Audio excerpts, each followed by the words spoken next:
I think when you become keen on it, when you understand it, you just realise that it is the perfect format. It's the format that the record, that album, that particular set of music was made for.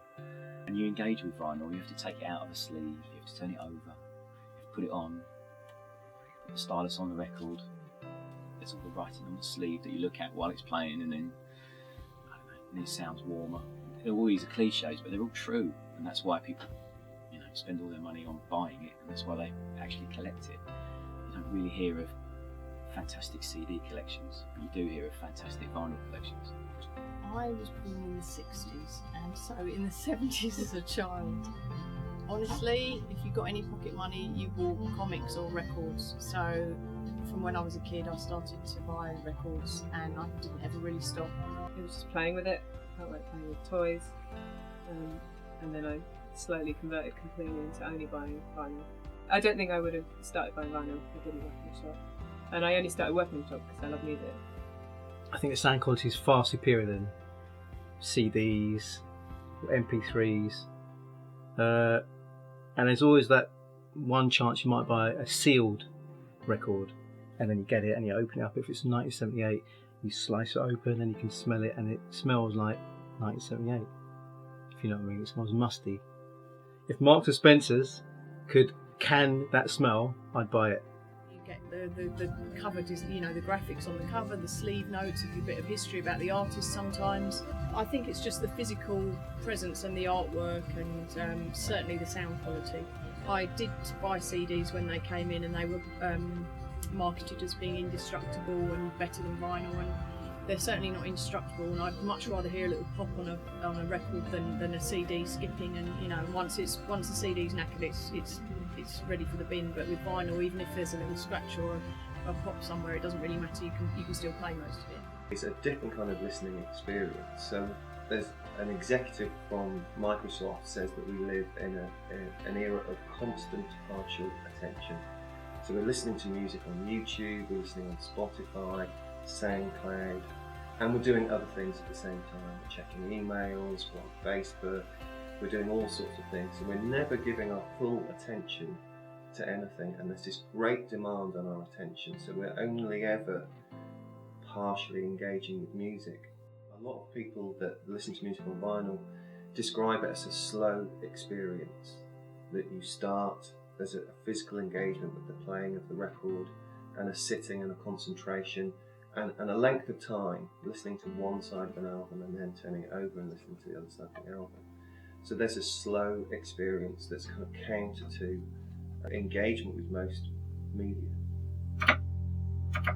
The interest with younger people, I think, is coming from their desire for old stuff, which young people have always done. They've always looked to the past for fashion and for music, but now they there's this format, this wonderful format that they can still get, and that's now still being made, and it's different from the digital and CD. It's kind of part of a vintage revival thing, and it's so romanticised, like in films. So people watching older films, they'll see it in there, or it's being used in newer films that are looking back at the past. Yeah, I think it is the romance thing. I think it's a culture of revival. The golden age of popular music has been argued that it starts with Dylan and the Beatles in the 60s and it ends with Nirvana in the 90s. And so vinyl and that golden era go hand in hand. And so anything that's released on vinyl now kind of echoes back to that authenticity of that period. It's come back up from a very low base, let's put it that way. It has, we're selling more vinyl than ever, but there's very few shops left that are doing it. So yes, its popularity is back to only to a certain extent. It will never ever be what it was before. But great, I'm really pleased it helps us. We sell more vinyl now than we have done in the last 7 or 8 years. So that's good, and people are getting into it again. We're seeing people that we haven't seen before come in and buy it. Why has it suddenly picked up? I just think people have realised that they want something physical. And if you're going to buy something physical and you're really keen on music, you might as well buy a vinyl. Kids are looking back further than even their parents to discover this wonderful format that they're hearing about or that they hear. or they're getting into their parents' collection, and because everything is so disposable these days with downloads and you know, people sending MP3s or whatever, or just downloading stuff off the internet, they haven't got that tangible thing that and I think it's offering a romantic view now of the past.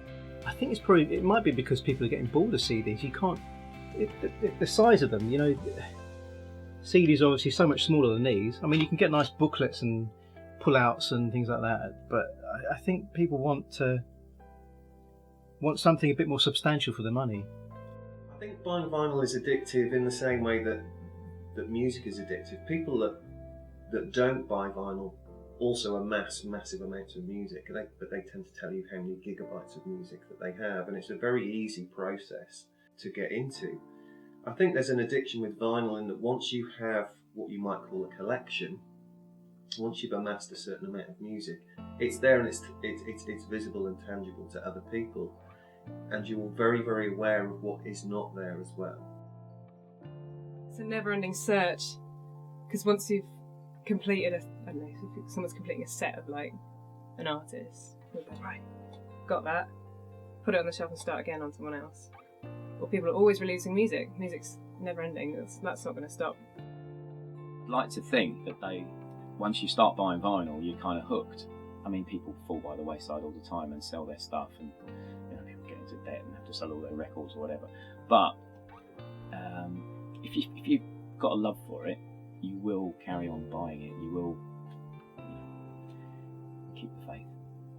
I don't think it's a phase. I hope not. I think it's a healthy phase, and hopefully it's not just a passing thing. You know, hopefully once they get into it, they'll get the bug, and then they'll pass that on, and there could be a whole new generation in another 20 years' time that are getting into it. It's wonderful, to be honest with you. It's like passing on the baton, just saying, right, it's your turn to run with it. But yeah, there are lots of people coming through that we haven't seen before. So in that respect, yes, it's good to see them.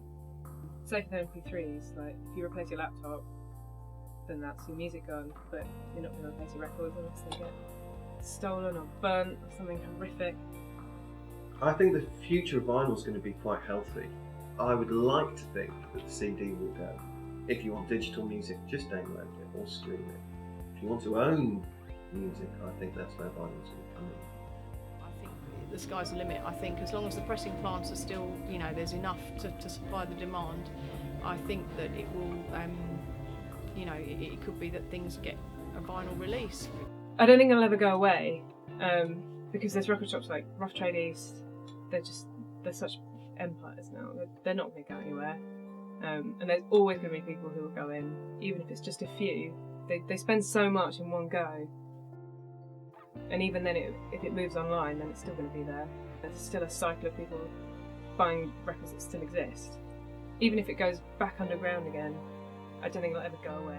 Vinyl will have a specialist marketplace forever, but it will be specialist and it will be a small marketplace. I think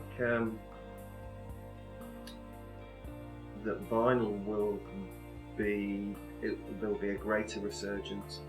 I think it'll always be niche, but I think it will take the place of the CD. I think eventually, as people get more and more used to using technology like iTunes or Amazon or Tesco Download or whatever it is, and start to be comfortable with that, then that vinyl will be left for those people that somehow want a physical copy of their music to display their fandom.